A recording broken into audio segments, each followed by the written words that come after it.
Good morning. My name is Maxine Sharon and I'm Festival Director of Spark Festival.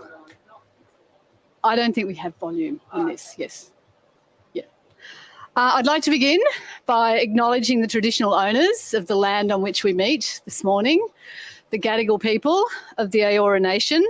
Pay my respects to elders past, present and emerging.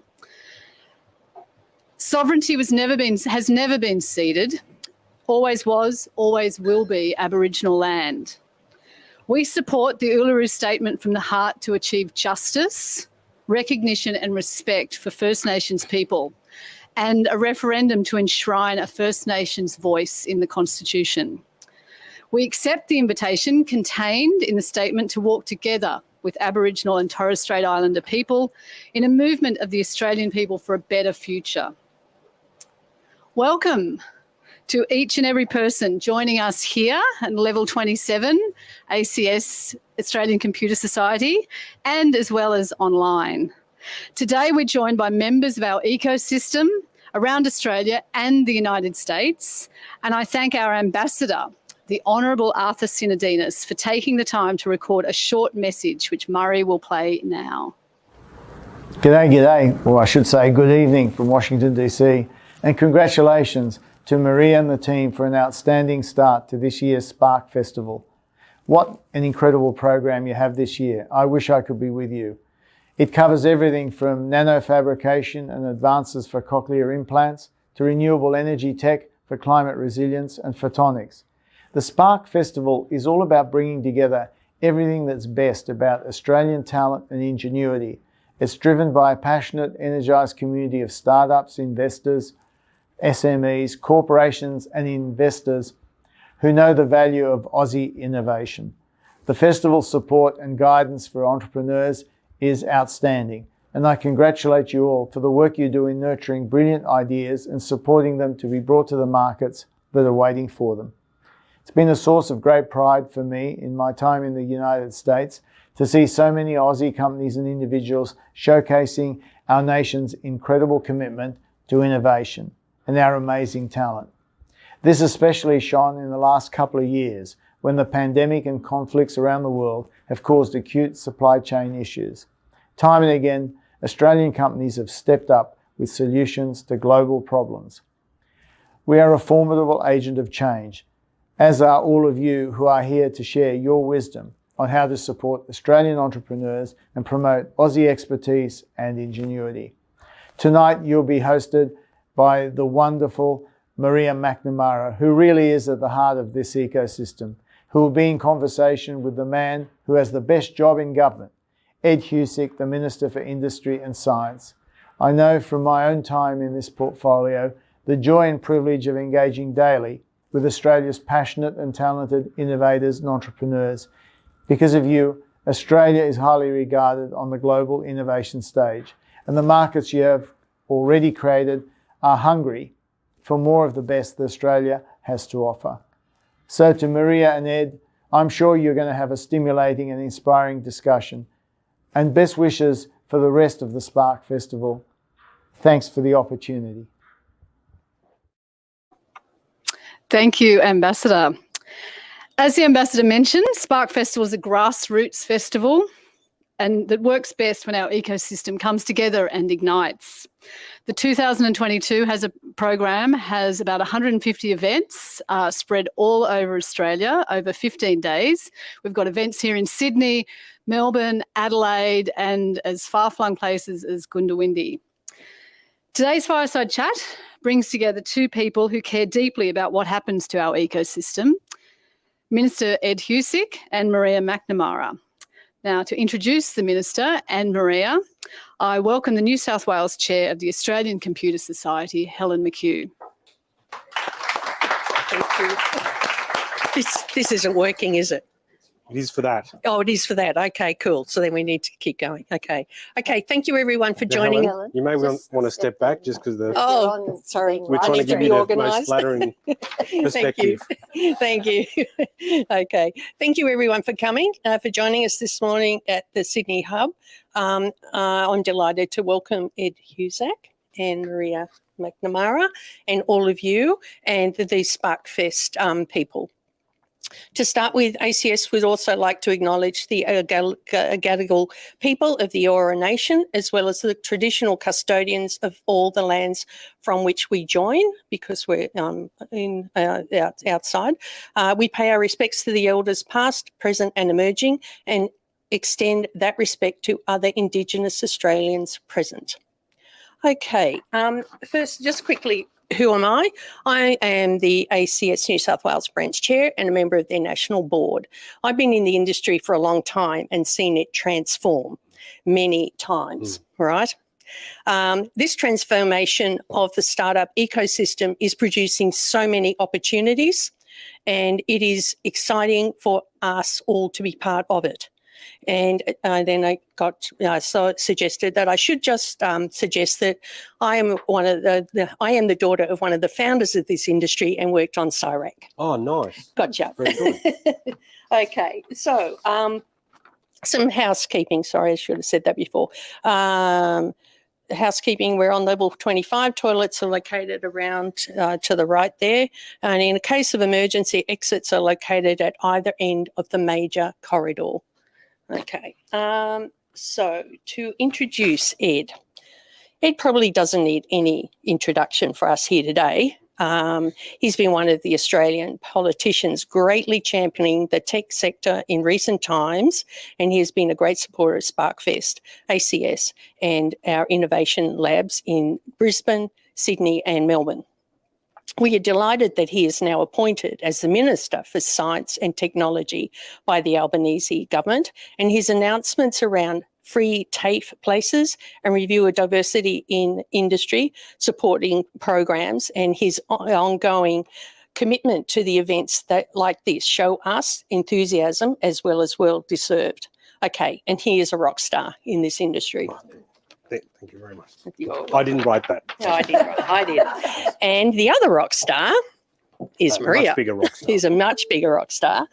So cutting down her bio to, right, she's a rock star. She's held many roles, lots of them at the high end of town, which is very exciting, but she's also now in our startup community. She holds many awards for her efforts, supports women in tech, and she's on the SparkFest board, and she's a rock star as well. Sorry, that's how it is. Okay, thank you. Okay, Maxine and the team at Spark are doing a wonderful job, as we can see, boasting the nation's innovation sector, and it's great to see there are all of us here, including Maria, who will be hosting this fireside chat. So everyone, get ready. Welcome Maria and Minister Ed Husic. I too would like to begin by acknowledging the traditional owners on the land on which we meet, the Gadigal people of the Eora Nation, and I pay my respects to elders past and present. Good morning, good afternoon, good evening to everyone who's made the time to join us today here in Sydney and around the world.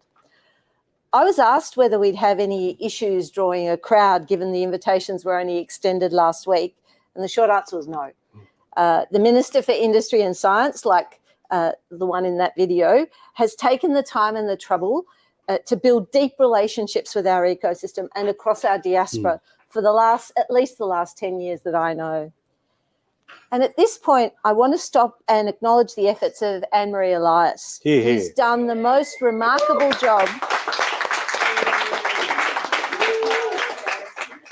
of connecting our political leaders to our ecosystem. It was Anne-Marie who introduced Ed to our ecosystem, and we'll always be grateful for everything that she does quietly in the background. And not so quietly. Quite quietly. Yeah. But both Anne-Marie and Ed have heard me, both Anne-Marie and the Minister have heard me state more than once that it's my strongly held view that Australians want better paying jobs and that they need companies that produce these jobs, and they need the skills to do these jobs so that we can maintain and improve our standard of living. I came to this position in 2012 when I could see that this industrial revolution, the fourth, was going to have a much more dramatic impact on our economy, and if we weren't careful, it'd have a devastating impact on our society. So I spent the last decade at least. And since 2018, when we launched the Future Work Summit at Spark Festival, featuring, which featured a conversation with you actually, to bring these issues into our consciousness, promoting the potential that's made possible by digital tech, by investments in deep tech like quantum and space and advanced agriculture. And I see our friends from Main Sequence here. And I've also supported narrowing our focus so that we can gain niche market leadership. And to do this, I've encouraged us to put state rivalries aside and act in the national interest, embracing the global talent pool based both here in Australia, the ones who've returned, and across the diaspora. With the shifting geopolitical situation, I've had to do one other thing, and I never thought I'd see the day when I would have to do it, and that is to see things from a dual perspective, military and civilian. And when you see what's happening in Ukraine, you'll understand why. And so, when the minister's opening gambit was a focus on jobs and skills, it was clear to me that we had a partner in Canberra who cared deeply about the future and the differences Australia and Australians can make. I'm deeply honoured to have him with us here today. Welcome, Minister Husic. Thank you. Thanks, Maria. Thank you, everyone. I too also wanted to acknowledge that we're on the land of the Gadigal in the Eora Nation and pay respects to elders past and present, and also recognise they were First Nations people were the first innovators on this continent, and we'll be doing a lot to promote First Nations knowledge through the course of this parliamentary term, and so watch this space. Maria, it's a pleasure. This has been billed as a fireside chat. We should have said it's a carbon-free fireside chat, and we can absolutely confidently say that.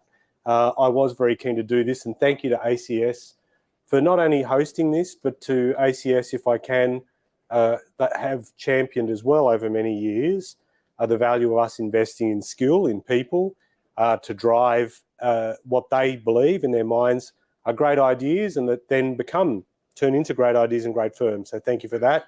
And Maxine, I don't know where you are, but last week when we kicked off Spark, I said that we'd make sure that there was greater federal involvement in and support for Spark. And I can tell you, having spoken to the department, that is absolutely going to happen. So we're going to be delivering.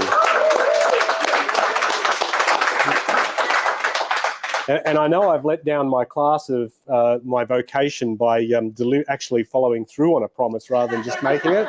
But we are going to do that. I'm not going to do too many introductory remarks because I'm very keen for us to talk further. But it does mean also a great deal, Maria, to be with you because you have, as has rightly been observed, I don't think you've ever attached the description rock star to yourself.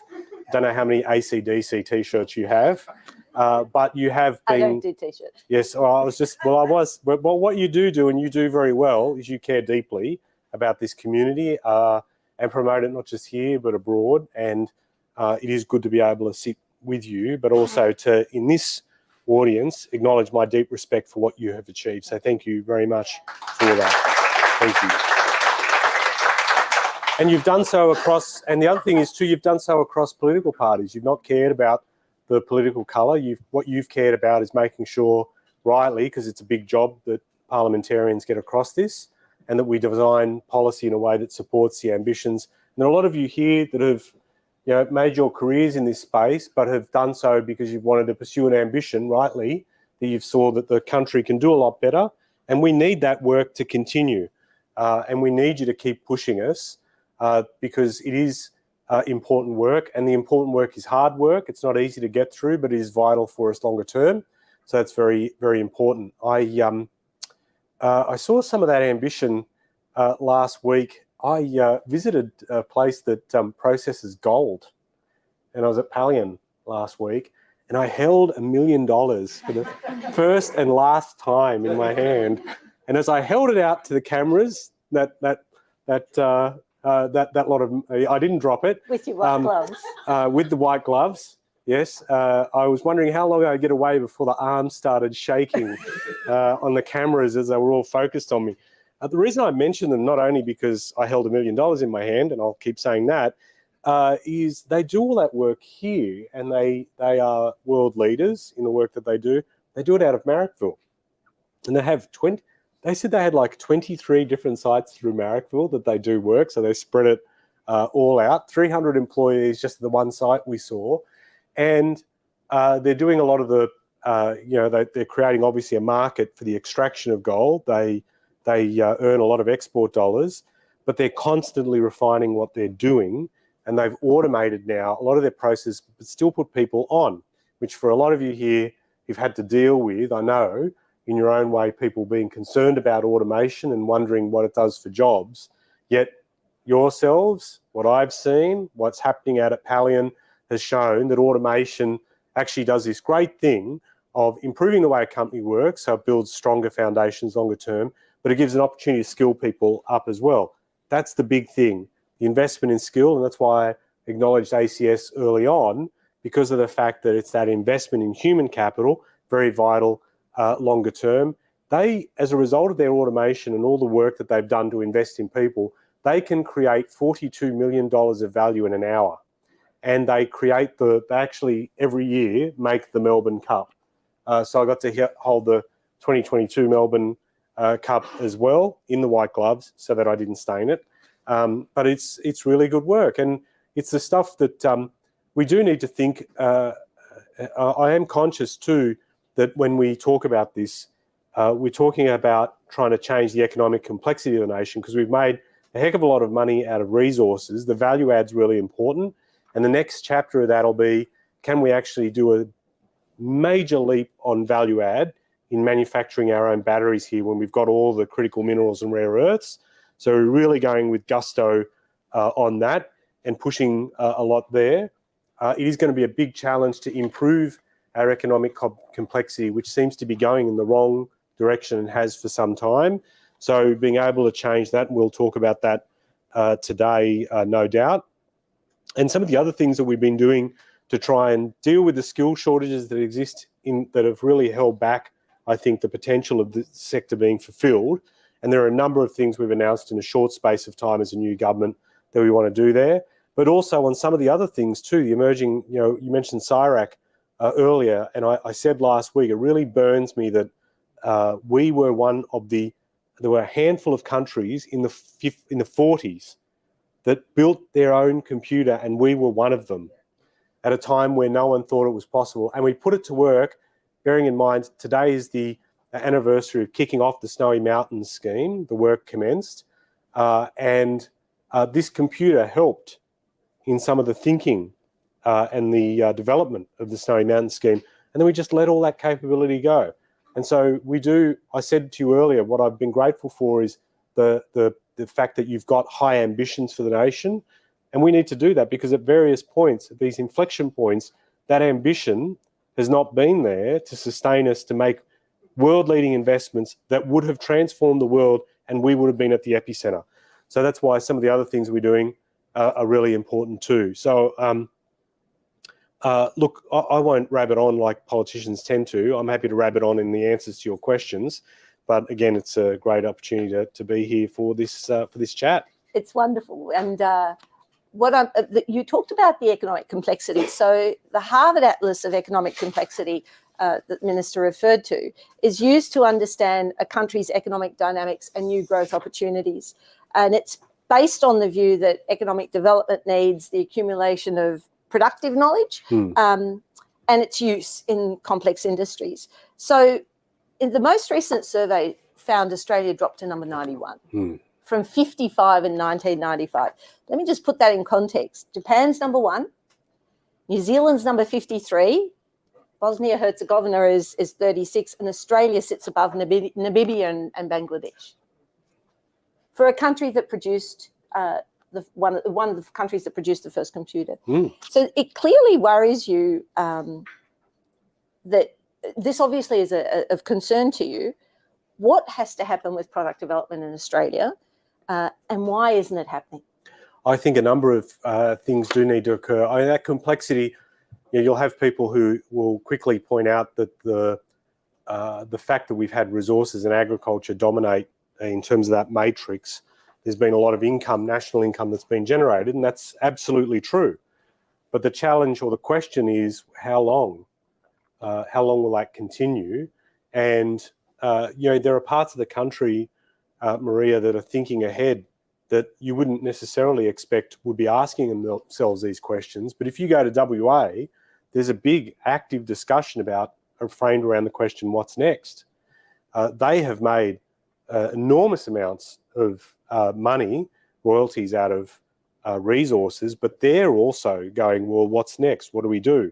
And I think that's the important thing about considering, okay, on things like, for example, product development, what are we going to do to shape things up? And a lot of it, the issue has been, and one of the big things that I've been pushing since becoming minister, is to say we need to have greater faith in our ideas to back Australian know-how. And I know that may seem trite to some people, but it actually is not. When it comes to the point at which someone is making a decision on whether or not we can back or invest in an idea that has been championed by a firm. And the thing that I'm sure annoys a lot of people is the stories that you hear that have happened through the decades where companies have gone, I can't get any capital to back me here, and so I'm going overseas. And one of the first things I said to Australians that had moved is, we want you back, because we do recognise to change complexity, the economic complexity of the country, we need those smart ideas and have the investment here. So the capital, we're going to be putting in the National Reconstruction Fund, 15 billion of capital, targeting 6 areas, one of which includes emerging technologies, and we've set up a critical technology fund to help support all those people in quantum technologies that want that support, where there might not be investors willing necessarily to look at that. But Main Sequence, I noticed, is represented here, and I know certainly speaking with them, and I was actually on the phone to Phil Morley before coming here, looking at what we're doing in that space. Having that capital there, really important, and making sure too the investment in human capital, and so everything from the Jobs and Skills Summit, some of the stuff that we've announced to ensure that all those skill shortages, I'm really absolutely stubborn about breaking the back of those skill shortages. And so investing in talent. So we've got the money there, the investment in talent for firms when they need people to help them to grow, and more importantly, setting the national tone, and also us all having a sense that this is a huge priority for the nation, that we go, you know what, we need to have these firms here, we need to grow them, and with them will come good jobs and also transform that very problem that you're saying. And faith will be the big thing, the big missing ingredient in terms of product development, I think. So you talked about the National Reconstruction Fund. There was work done by the previous government in the modern manufacturing strategy. I'm assuming some of that will make it into the fund, but I don't yet understand the direction you want to take with the fund. Ultimately, what are you hoping to achieve? And what does it need to be matched by capital that comes from super, from... Yes. I'm grateful for that question, because yes, we are, as much as that, like I've described as a co-investment fund, 15 billion we're putting on the table, we want others to match it. Super, VC, PE. We want to work together on this, because the problem itself is massive and won't be solved by government alone, though we have a big responsibility. We can do a lot as government, but we can't do it all. So that money, it'll be loans, guarantees, equity, that we'll be doing. It's, if you're familiar with the model of the Clean Energy Financing Corporation, it's a CFC for industry, but we want to be able to build capability across by having an independent board, so it won't be politicians that make the call on how that money gets invested. And so we want people with industry and investment expertise on the board, and we'll be starting the consultation process on that shortly about the whole fund. They will then make decisions based on an investment mandate. We shape up the targets, value add in resources, value add in ag, because there's a whole question, which we can talk about later, about how we feed the planet in a changing environment, around health and addressing supply chain vulnerabilities we've got there. Energy, low emissions technology and the manufacture of it. First to come up with the idea of solar technology, and then we again let someone else manufacture and make a heck of a lot of money off that. Defence and also emerging technology. So in terms of answering your question about how it will work, is it will look to be able to provide that investment support for companies that have got an idea and they're ready. They've now been able to put their business case together. They can chase that money. And at a time where there's been a contraction in venture capital and angel investment, we feel this is the absolute crucial time that the Reconstruction Fund make its entry to be able to support and also champion what we see can be supported in the broader economy. It's interesting when you talk about investments. We've seen a lot of grant programs that have had, some impact, but sorry, you did ask me about MMI too. Yes, perhaps not the sort of impact that we would have all hoped. Also, when you talk about the governance, the tracking of performance, Startup Muster used to track the number of startups that were created. We did that over 5 years. That sort of insight, so that we're making decisions based on data. Is that being factored into your thinking? On data, so a number of things, and you did ask me about MMI too and grants, because grants do have a very important role to play. On the data side, I am having come in, I met the chief economist of the department. I said, you are going to be one of the most important people to me. And he just looked at me, wondering where this attention had come from. But I think having a strong unit within the Department of Industry that's keeping tabs on exactly the type of things you're saying, and we do need to reform that element of the department and make sure we've got the players in there that can use the data, that we can, one, find it, drag it in, analyse it, apply it. So that's going to be very important. We keep relying on a lot of data sources. Everyone keeps talking about a 2014 Department of Industry study that talked about the job creating value of startups. Yeah. And I keep getting put in my speeches. And I'm like, it's 2014. Can we, freshen it up a bit? Get the Febreze and maybe give it a sparkle. But we do need to update some of that stuff, and I think that's important. And getting that data. And if there are other ways to help out in that, I'm definitely, I keep an open mind on those things. And on the grants, sorry, I didn't answer your question earlier about MMI. One of the things, Maria, I've emphasised in coming in is I don't want to just cut stuff because the other mob did it. And to be frank, and this is a partisan comment, their mistake when they came in is they cut everything and then had to slowly bring it back. So I don't want to make the same mistake, one. We did recognise the role of MMI and value it. And while we reviewed all the grants, my criticism of the way MMI worked is 85% of those grants of a $1.5 billion program announced in 2020, 85% of that $1.5 billion program was expended this year in the weeks leading up to an election. And grants programs like this mean a lot. Grants do play a role. When you look at the technology readiness levels, you've got to be able to have grants be injected at a certain point to help firms where they're not ready to deliver a rate of return, just to give them that nudge, really important. And so we are looking through about, well, we'll have the NRF, but coming back to my points, and as I've said certainly to my colleagues, you do need a solid grants process to work in parallel so that you've got the whole board covered, as it were. And looking at the programs that are run by the Department of Industry, I've said we need to start actually dropping them in along the TRL timeline and go, okay, what do these programs do at different points in time? And are we overweight or underweight in certain areas where government investment can actually make a difference to accelerate the maturation process? We've got Andrew Sharp with us today from the Advanced Manufacturing Growth Centre. And if you haven't had a Sharpie selfie, you don't exist. But he has many examples of where the grants have made a difference to the manufacturers, and it'd be worth catching up with him when time permits. One thing you mentioned also was energy.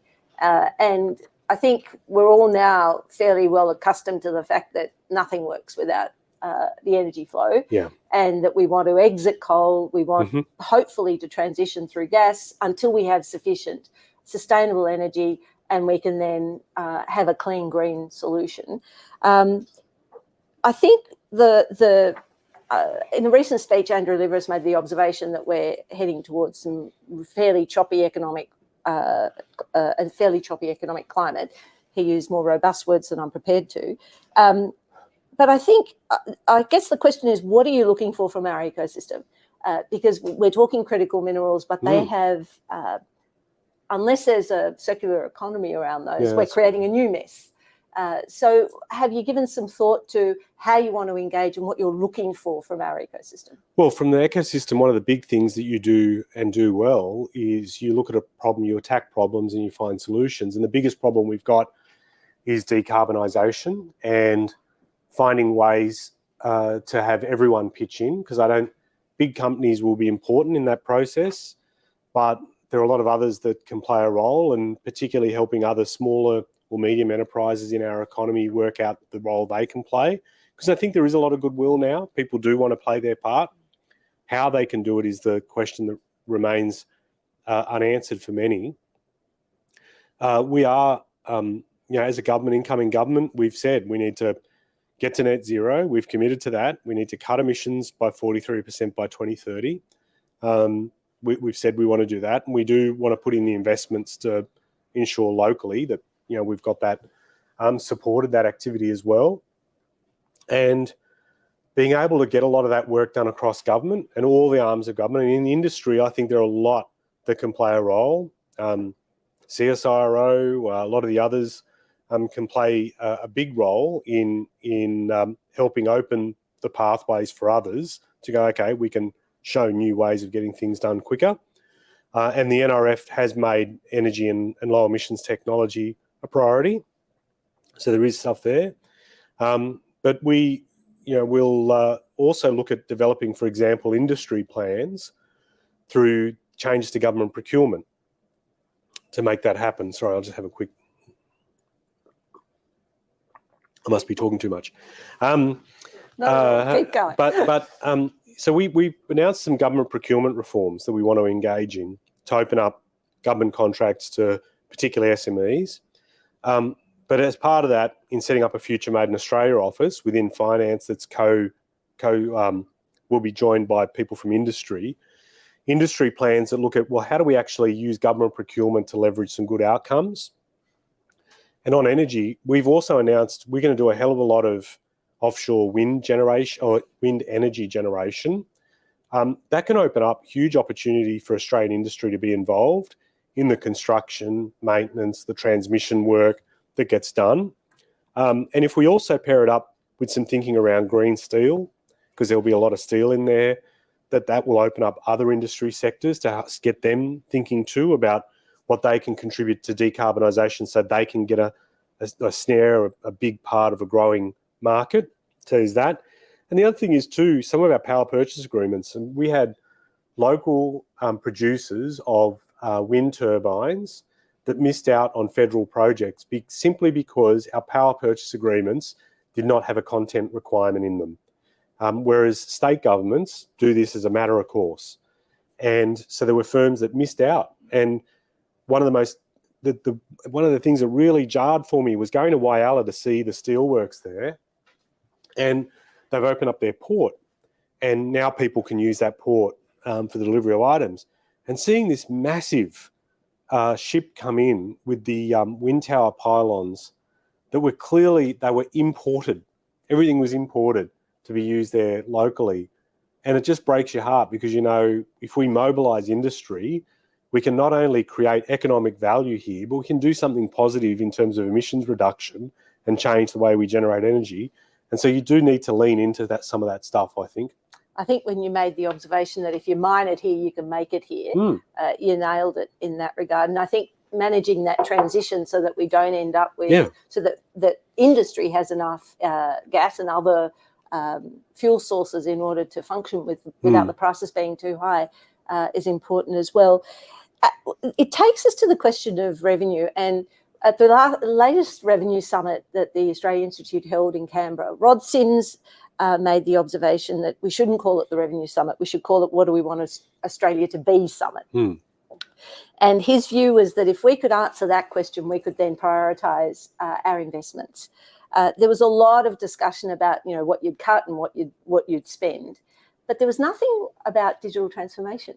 And there was a report, 2015, done by Deloitte, that suggested there's a good 17 billion in savings that could be made, but more importantly, satisfaction would be increased as well. How do we join those dots? How do we encourage government to accelerate their digital transformation, learning from all the things that have happened domestically? And how do we tap into the terrific knowledge base and the experience base in the market? And that's been the big problem of getting people beyond those in the know to understand what digital transformation can deliver. And there's probably been an element of nervousness because government digital transformation hasn't gone as smoothly as people would like. And I think we've had a stop-start approach on the way we do that within government. But I'm still a big believer that if we do apply new technology to government processes, then we can deliver better for people that rely on those services. And there's still a lot to be done. And in that regard, I would pay my respect to people like Paul Shetler, who were big believers of that in the digital transformation or the DTO, and then became DTA way back when. And it has been frustrating to see the slow decline of that because they've had, I think, one of the preeminent roles to play in modernising government, because it's not just about the application of technology, but changing everything. People think, oh, well, you just flick a switch on a new bit of tech and everything sorts itself out. No, you've got to think the end-to-end process, how technology fits in that. There are a lot of other processes that work alongside that. And I think episodes like Robodebt really set back digital transformation. And, you know, at a time we worried about how long it takes to process a visa. Boy, it'd be nice if we could just have one part of that processing job done by tech to speed it up and maybe, who knows, cut down that time. So we've got to, government can rightly be concerned about some things that have gone off the rail, put them back on track and maintain faith in that, because at points where we've needed to, we saw digital transformation can go into huge leaps. And I've said elsewhere, that there was a quote from one of the founders of PayPal that said through the course of the pandemic, we went from the Flintstones to the Jetsons in 9 months because we had no choice.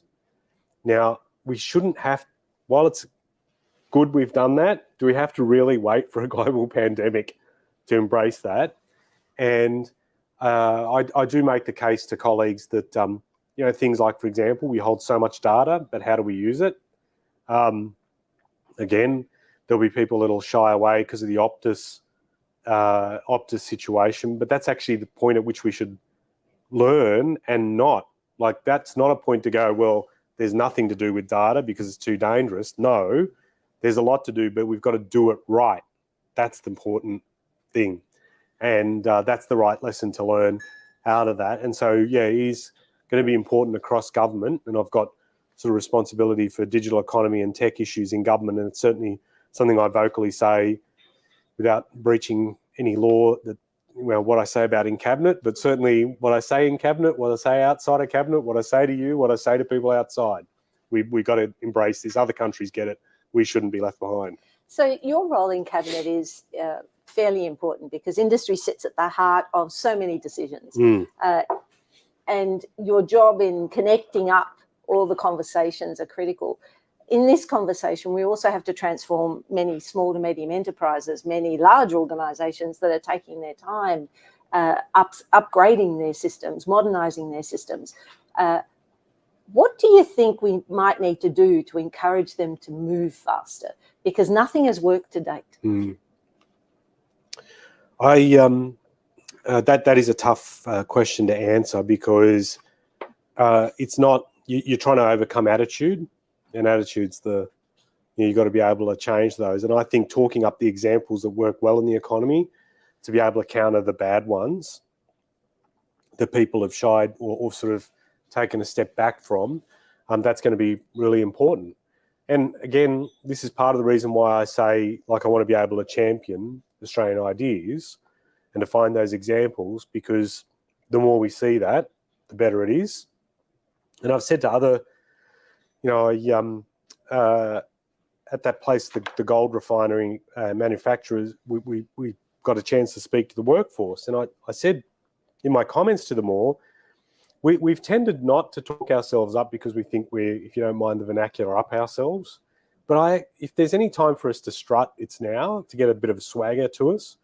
not out of arrogance, but to actually say, no, this is good because if you can do it, I can do it, and we can get people, because we have been a very practical, hands-on people trying to sort out living here in a very remote part of the world, to be able to make it in Australia. There's something to celebrate in that right there. And we've just got to expand that more. And again, I think government can play a really important role in shining a light on that stuff. It's interesting. We were watching the untold story of the America's Cup on Netflix the other night, and it's just the most, if you haven't seen it, go back and watch it, because we overcame so much, so many odds. I mean, we shouldn't, by all rights, we shouldn't have won that race. Yeah, and yet we did. Yeah. So there's nothing that you can put past Australians. The Americans tried their best. That was a slip of the tongue. Now, Murray, my audio fell out. Hopefully you can still hear me in the... but I think that's a good example, because we're up against international competition who doubted what we were doing, then got scared of what we were doing, and then tried to stop us from what we were doing. And I think there are always some good lessons to learn out of those events, and the sense of national pride that a plucky country like ourselves was able to wrest out of the Americans after over 130 years of possessing that cup, based off ideas and application of ideas. That's exactly the type of example I'm talking about. Yeah, absolutely. You were talking about skills. Skills are feature very prominently in all our conversations, and it's an interesting place to start, because one lesson we learned from the DTA experience was that if you didn't skill up every level, from the secretaries down, great ideas would come up and then meet the back of the hand, because there wasn't the appreciation of the importance of them. In India, just recently, they've announced that they're going to educate young children in design skills and entrepreneurship from 6th grade across the country, which is phenomenal. And you've mentioned the startup year. What else would you like to see? Well, on that, you are right, because I think getting those skills more widely distributed and thinking about this may actually overcome some of the internal resistance that you get. And just on government embrace of technology, I remember reading way back when this great article that it featured an interview with President Obama talking about the setup of the US digital service in the aftermath of their healthcare, the problems that they had when their website crashed and everyone was trying to get healthcare plans and couldn't work. And so they went, right, we've got to redesign the way that government works with digital. And he said more often than not, they had found that the only trusted tech responses in terms of submissions for contracts, that the contracts had to be super expensive to be believed. Whereas a lot of people know that you can do a lot with tech way cheaper and with less overhead. And again, I think that's a reflection of skill base in government. Yeah. Not understanding how tech's evolved and being concerned that, well, as the saying goes, no one ever got into trouble for choosing IBM. But, and sorry, I don't mean that, nothing bad against some of my best friends work at IBM. Just reflecting the saying, whew, this has gone downhill quick. But the point I make is that, we can get a variety of solutions. They don't always have to be the expensive ones. And tech has been able to cut. And that was the thing about tech, the promise of tech, that you could get stuff done, I should say, way quicker and more efficiently with new methods. So that is going to be important. And on the skills side, the development, the India example that you mentioned, I do think there is a case where younger generations are just accessing tech in a way that, as has always been the case, they're much more au fait and comfortable with it. But having it factored into learning is really important, though I'm careful about arguing. As my mate Chris Bowen says, he has often observed that there's not a public policy problem in the nation that can't be solved by changing the curriculum or getting superannuation to invest in it. And so I'm careful about getting involved there. But there is a lot of work that can be done to support, particularly government sent a signal on entrepreneurship and the value of creating firms of good ideas. So startup year, which we're saying, if students stay on at university with an accelerator, want to create their own firm, we'll tweak, under what we're proposing and actually consulting about now, we'll tweak the HEC system to allow for the extension of HEX to support that activity through an accelerator, university accelerator, and maybe create, if we're successful, 2,000 new firms a year. And what that can do to inject new dynamism and new growth in the business community at a time we've gone through a lot of pressure shouldn't be underestimated. And again, I'd encourage people to get involved in the consultation process and let us know their ideas. But we're sending I want to send a very powerful signal that government is backing the notion that creating your own business is something really good to do. It's valuable for the economy in the country and can open up new pathways for people from all different backgrounds. And finally, we're doing a lot of work on examining diversity in this space when it comes to skill. We've got all these skill shortages we've talked about. We've got all this work that needs to be done.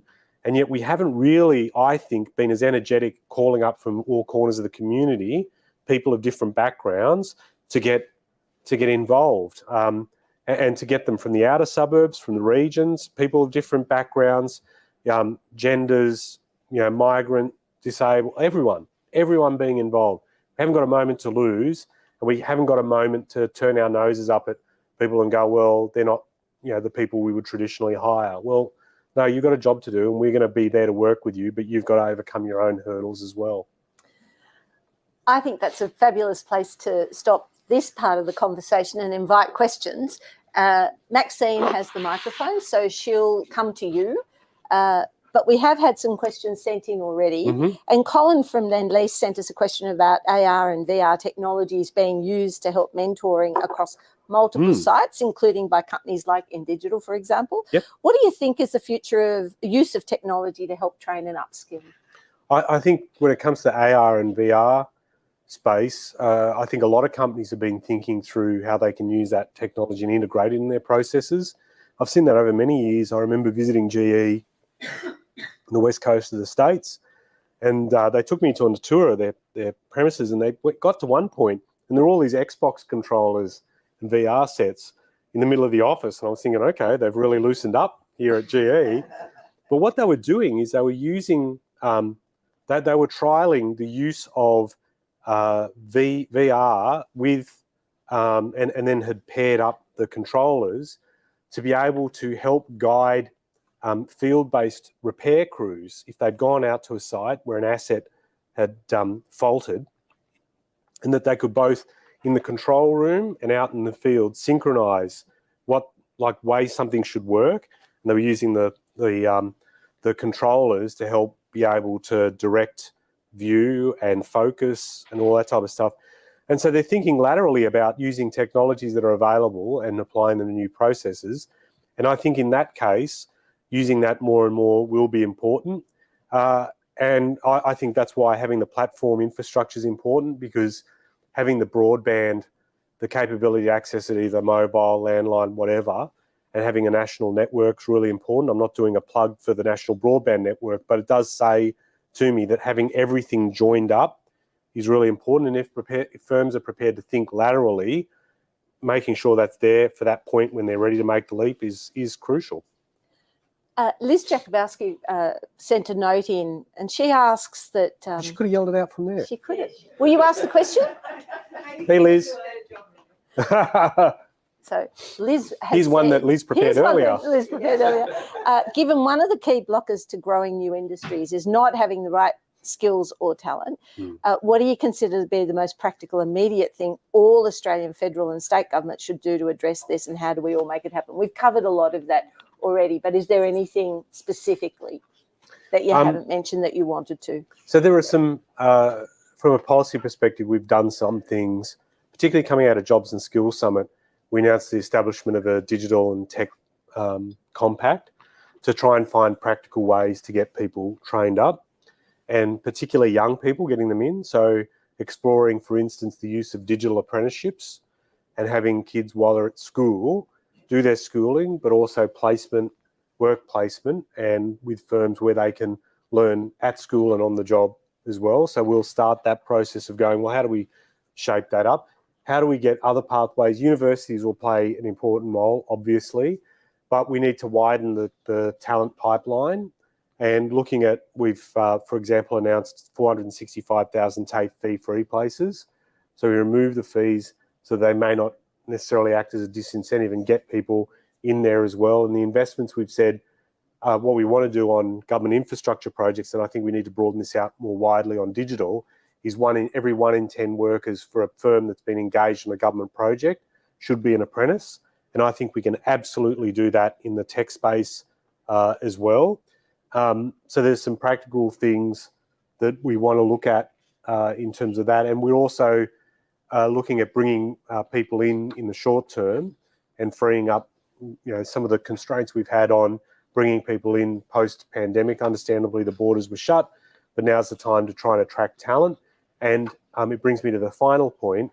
The best way to attract talent into this field is, again, governments, federal and state, can play a very important role in championing the value of what you do and saying this will help, not just in terms of the economy, but national well-being. So I'm not just about us just doing everything to make a lot of money, but we can make differences in a lot of other ways as well.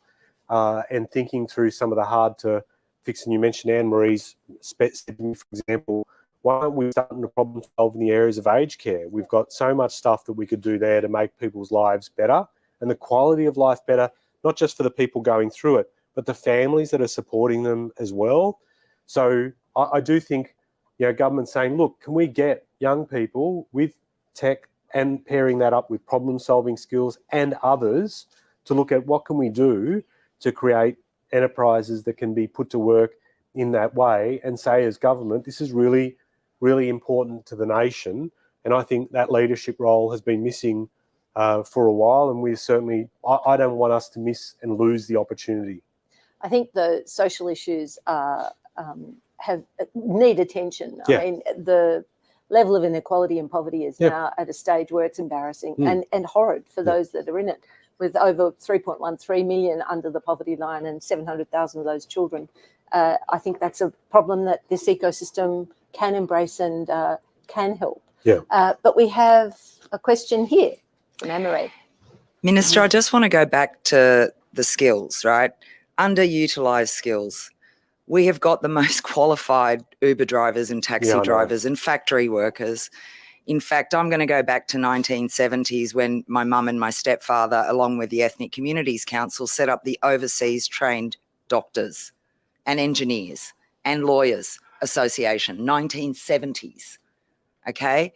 So that's the biggest thing for me is let's look at the people here. And Annie Parker and I and Nikki, we run Techfugees, and what we saw there was Narari arriving in Australia, 3 months in this country. We had that hackathon. He became a founder, but his trajectory was going to be security guard or cleaner out in Western Sydney. Yeah. And he's now a tech co-founder. So that is like critically important, is leverage the assets that we have, and reskilling is a part of that. Yes, I agree. Another bleeding heart situation is the veterans. We have unemployed veterans, and I just don't understand that in a country like Australia. Yeah. There's also other things like, that it's just innovation really, right? Like there are women who retired from nursing because they had children and now have to pay $10,000 to get back into nursing.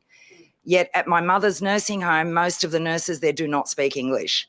And yet we could probably have Italian-speaking nurses, Greek-speaking nurses, Chinese-speaking nurses everywhere if we just looked at that situation and went, just do a HEC-style thing, pay for their re-education so they can come back. Yeah. And then we get from overseas what we really need. Because let me tell you, we have an affordable housing issue right now, and we have women over 55, the largest, fastest growing cohort of homeless, and we're going to bring in 200,000 people. Where the hell are these people going to live? And innovation is key, right? Yeah, so across that lens, Minister, I know you've got this, you're thinking of all of these things. We're just always going to be on your back about the refugee one. Comes with the territory. We announced through the campaign we would commit to a target of 1.2 million tech jobs in Australia by 2030. There's just a shade over 860,000 people who owe their livelihoods to tech right now. It's going to be a big task because we've got to obviously for people that are leaving as they're retiring. Like we've got like close to 600,000 people we need to find. I'm creating that pressure point not to keep myself up at night, though it is making me increasingly anxious how we do it. And I'm saying, for example, we've got to set targets about when we're going to get to certain points at what point in time. But it's to drive the thinking, okay, we've got this problem. Where are we not drawing people from where they either have skills and they could be refreshed, or what's the bridge we create to get them from what they're doing now to applying them in that way? And yeah, we all have anecdotes. I mean, I think the one that you started with about the most qualified Uber drivers is the one. But it's why I also said that we need to call up people from different corners of the community and make the training system relevant. The hunger for that talent is there because increasingly, especially you would see, a number of you may have read, how many people are being called up to tech jobs with no degree.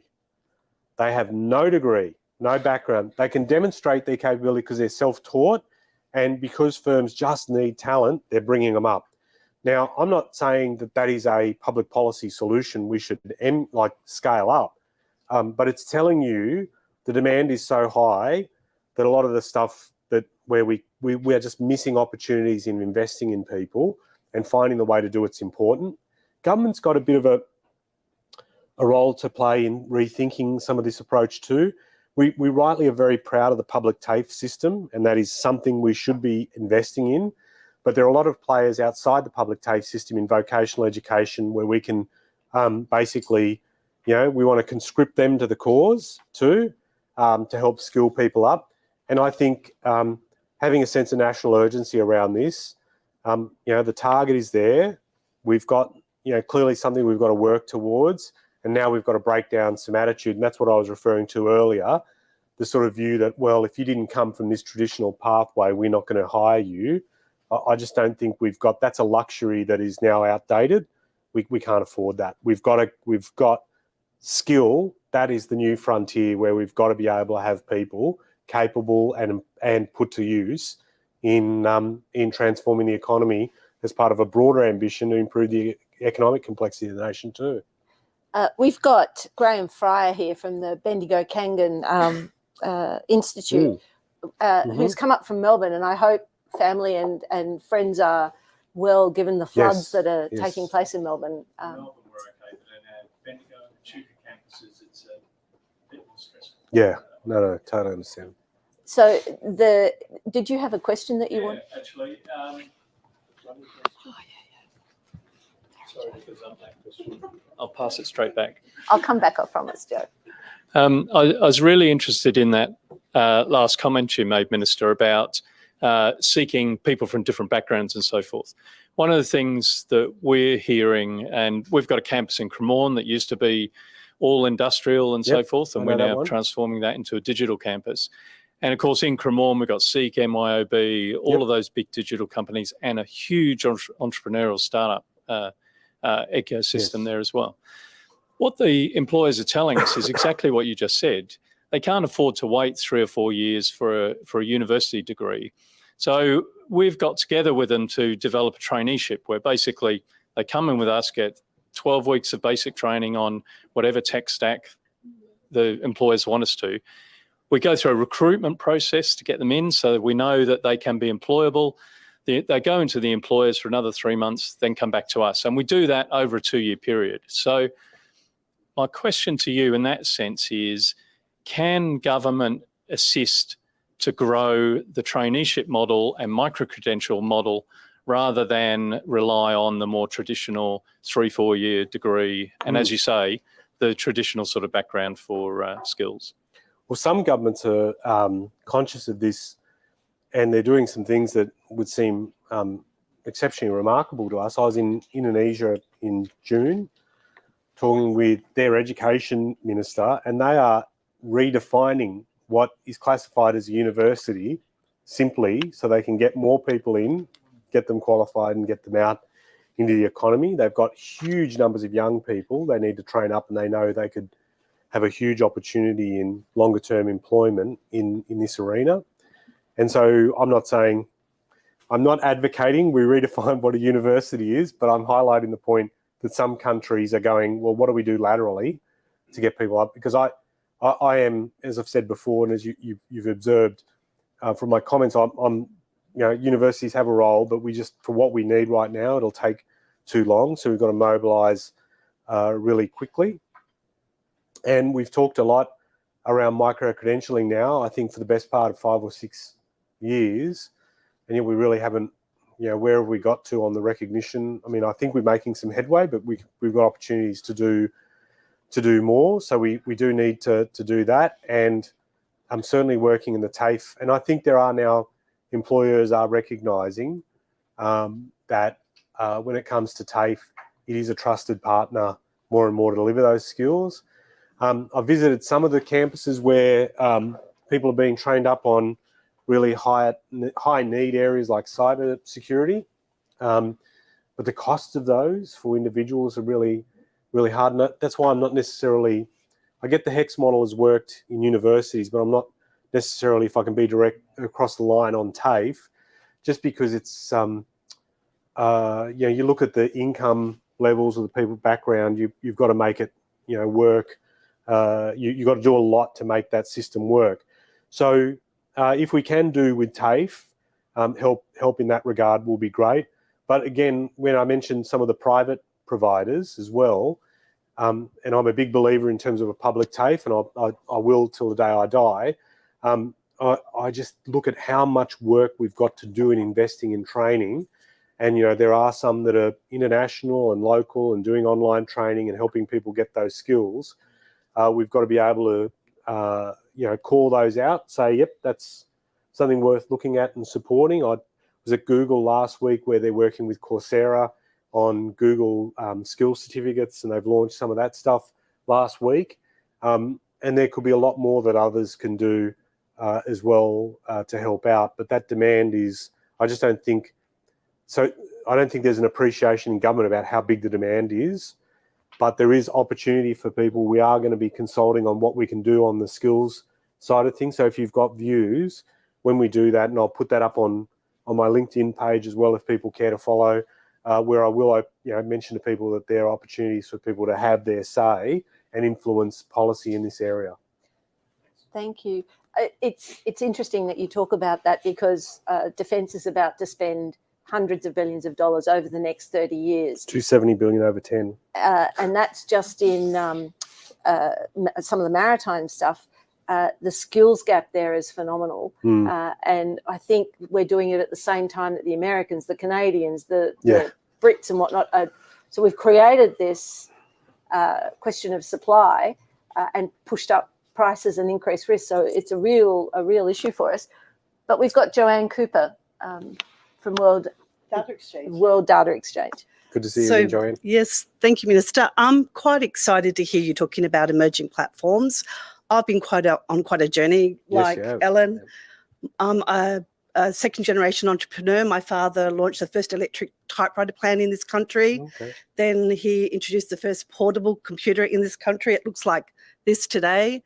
Then the first PC plant, which was in Queensland in the mid-80s. So I've been in tech my whole life. I love Australia. I love technology. For 7 years, I've been trying to introduce privacy technologies for consumers, because our consumer data is really, really important. In fact, I was one of the first of the 43 startups at Stone & Chalk, and a handful of females at that time. I took the analogy with the America's Cup about the Americans' attitude against the Australians, but it's not just the Americans. We're in a global race now. So that fear, ridicule, try to stop you, try to copy you is right across the board. And Australia is starting to lose the race. If we do not become brave, if we don't pick up our colloquial fighter spirit, we're going to find that our consumers are controlled by other countries with other interests. Fortunately, we've been partnering with a world-leading platform. We were able to acquire that platform in the last 6 months. We were about to announce it tomorrow to become World Data Exchange. Now we have a stage on the globe. My issue is that because we've also become global overnight, we've picked up 4 countries in that acquisition, they're all telling me to leave Australia. Yeah. like you were saying. Yeah. And if I have to talk to my shareholders, I'm now going to have to defend why I stay loyal to this country, which I love, rather than pick up sticks and start to grow economic benefit and jobs in other countries. So it's really important for me to hear that you're going to swing in behind these emerging technologies. But I need to know, is that 2 years, 5 years, 10 years? Yep. Well, it'd be remarkably brave of me to say that I'll be around for 10 years. We need you to. Look, I'd love to, but, elections, they can be fickle. But if I may make this point, I'm very much driven by a recognition we don't have a moment to lose. And so, setting up things like, I want to get this National Reconstruction Fund up and running by next year. As part of that, the Critical Technologies Fund will be in there. And we also need, while we've got an independent board, they'll certainly be picking up the message from us that we're very keen for them to be able to find firms and back them, and particularly be supported in making those decisions by an improved knowledge base through some of the stuff we're doing. National Quantum Strategy, we're hoping to have developed by the end of the year. A National Robotics Strategy as well. Either to deal in part, there'll be some sectors where, as much as we would love to get people in, we're just not going to get them. So how can robotics fill the gap? Or how can automation help when we're trying to revitalise manufacturing, having a modern outlook on advanced manufacture that backs that in, making sure that happens real quick, really important for us. So if I can emphasise to you and to everyone, we're very focused on making sure that happens, as soon as we can. And we want to match what we're saying publicly now, and we're saying to people here and overseas, Australia, on things like quantum, for example, technologies, we want to be a world leader. I want us to be hungry. I want us to be ambitious. We already punch above our weight when it comes to quantum research relative to the size of the population. So we've got some smart people. We want to put them to work, and we want things like, the strategy that informs the investment decisions of the National Reconstruction Fund Board to be there and in place so that everything is joined up and seamless and working through. And I'm very keen for that message to be picked up by them and others, because again, some of the stuff, Maria, you asked me around grants, if we shape up the right grants program, we can create a pipeline of these firms going into the Reconstruction Fund and elsewhere. And the other thing, if I can emphasise, I'm very alert to the notion of crowding out. We want our funds and our work to crowd in, to bring and join talent and create that mass and then the momentum that can drive us forward. So we're very focused on that. Can I just commend you? I know it's hard going with investors. I am alive to the example of Google Maps, where their founders were Australian and they made a condition of sale. Now, I don't know if they'll tell me I'm wrong, but I picked this story up along the way and I'm running with it, that they made a condition of sale that Google had to retain a presence in Australia and Google Maps' presence in Australia, and that they couldn't just pick up the talent and offshore them. And I've been saying that publicly, that I want us not to be seeing companies whoosh offshore. And I'll probably look at ways in which the National Reconstruction Fund can encourage people to stay onshore if they get funds out of the fund. And if they do go, well, what's the mechanism we put in place to recover the funds that we put into a firm before they transfer economic value? Funnily for us, funding's come out of Perth. I'm going to ask Michael Bromley for the next question, and then Lynn Woods very quickly, but the final question goes to Murray. While that all happens, we make an enormous, so it's not just grants that we're looking for, it's also customers. And you mentioned government as a customer. Yeah. So I think the best thing you can do for a startup is give it a customer. But just recently, in terms of all the investment we've made in climate science, The Guardian reported that that CSIRO was planning to scrap globally recognised climate forecast program. That just seems kind of at odds with where we're at the moment. I'm just going to ask you a difficult question. Okay, well, I think from the get-go, it'd be important for someone in my position to emphasise the value that CSIRO makes. Public investment in research and the application of that research is really important, and so I do value very much what the CSIRO do, and I'll always be their biggest champion. I saw that article on the weekend and I thought it was a bit odd, if I may put it that way. Particularly given there was a week where they announced a net zero mission, and then to see that work. The CSIRO has gone to great lengths to say, well, we're doing other things, and I understand from the article that they said that. I often have it put to me that the CSIRO is an independent body and they make their own decisions, and I respect that. And just as they're independent, I can independently make my own views known. Independence works both ways. So there is some stuff like that I'd be very keen to learn about what they're doing with others, and they assure me that they're working on some stuff. They're doing some interesting arrangements with other firms. I don't know if they've inked this deal yet, but they're doing one with a very major gas company at the moment to help them with decarbonisation, and gas firms at the moment are making enough money to ensure that the mint could blush. And I do wonder why we need to have gas firms renting out the brand, the CSIRO, to do decarbonisation work that I'm sure they could get a lot of others to do. I would rather the CSIRO work with a lot more, particularly smaller or ostensibly Australian firms on that effort. But again, if I'm reminded that they can be independent, I will independently express my views that there might be some other ways in which they can bring their considerable research weight to bear on national problems and work locally. And I know that they say discretion's the better part of valour, but I think keeping your mouth shut in this instance wouldn't really be a very valour-worthy effort. And I do think that with that national issue of decarbonisation, we do need to align a lot of our work. Have everyone working in the same direction. This is a government that's committed on net zero, and everything that we can do from government through all the agencies harmonised on this effort will go a very long way. Probably said too much. No, I don't think you did at all, because you were at the AAAA event down in Canberra where Mick Lebinskas demonstrated 300 new startups in the climate salad space. So, and they're exactly the type of people that we could work with, where we could get the public research and join up with them to attack this problem and grow Australian industry. I think is a perfect moment in time to have new thinking, particularly by the CSIRO, embracing these new, these emerging firms and really giving them a shot in the arm in terms of growth.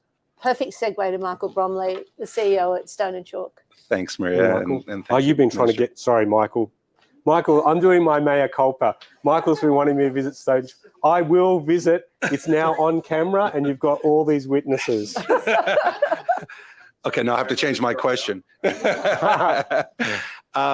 First, I do want to acknowledge that I do represent both Stone & Chalk and AustCyber, the Industry Growth Center for Cybersecurity. Yeah. And as you know, the Industry Growth Centers have done a wonderful job of growing the ecosystems, and it is not the government's job alone to build these ecosystems. Yeah. Partnering with Industry Growth Centers like ours is a big part of that.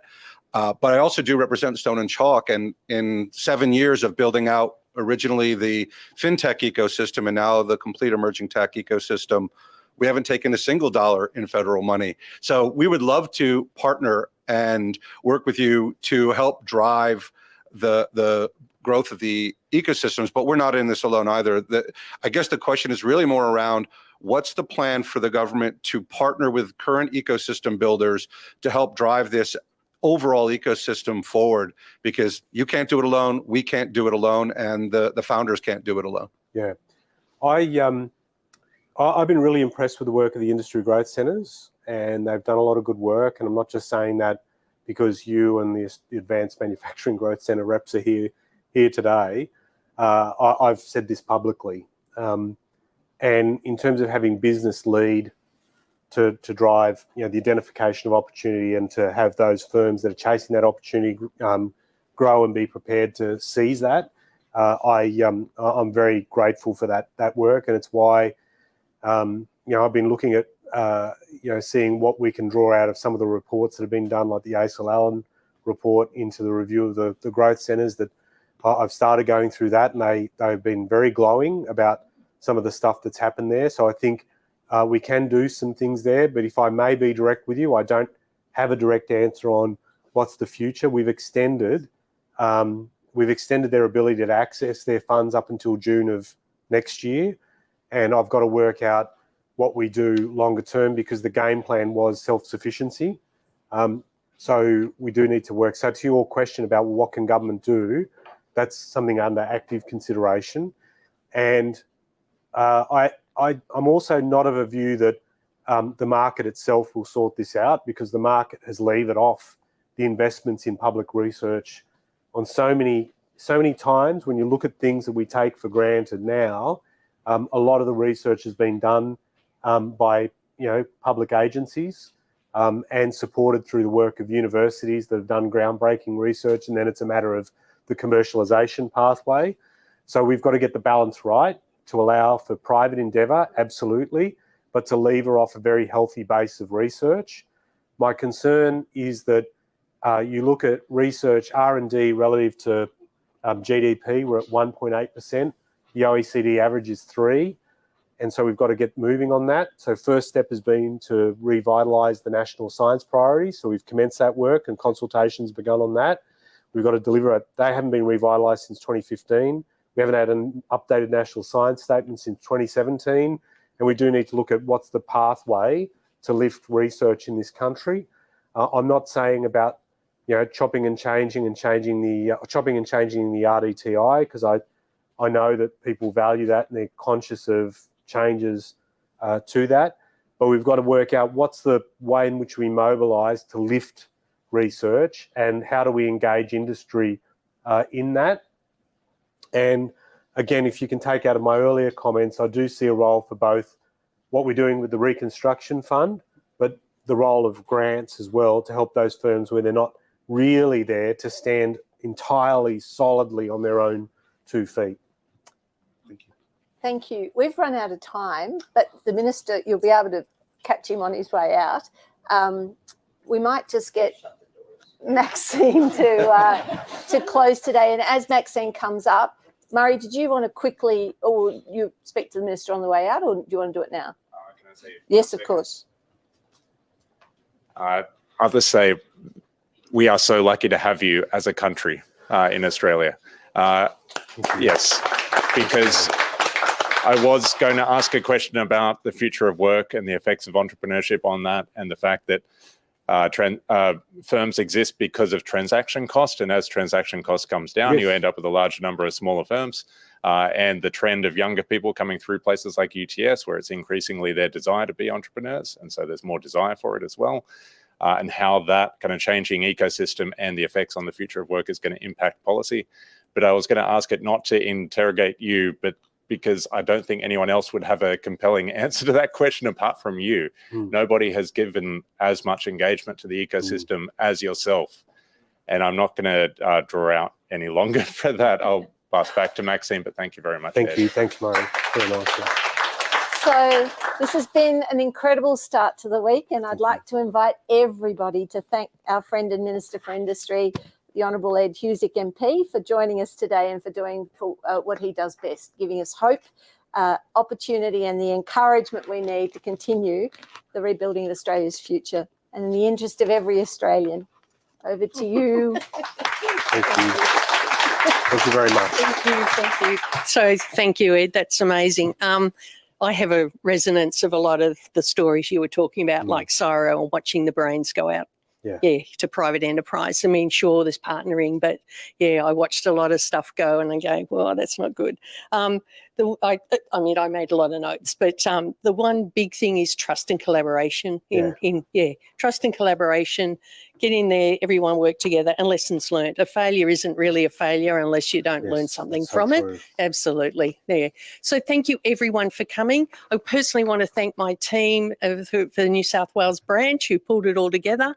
And Siobhan, I believe you would have had something very much to do with this. So thank you very much. Thank you. Have a wonderful day. Network. If the Minister leaves, there's still everyone else in the room. So network and enjoy. Okay. Thank you very much. Thank you. Yeah, I've got to get to Canberra.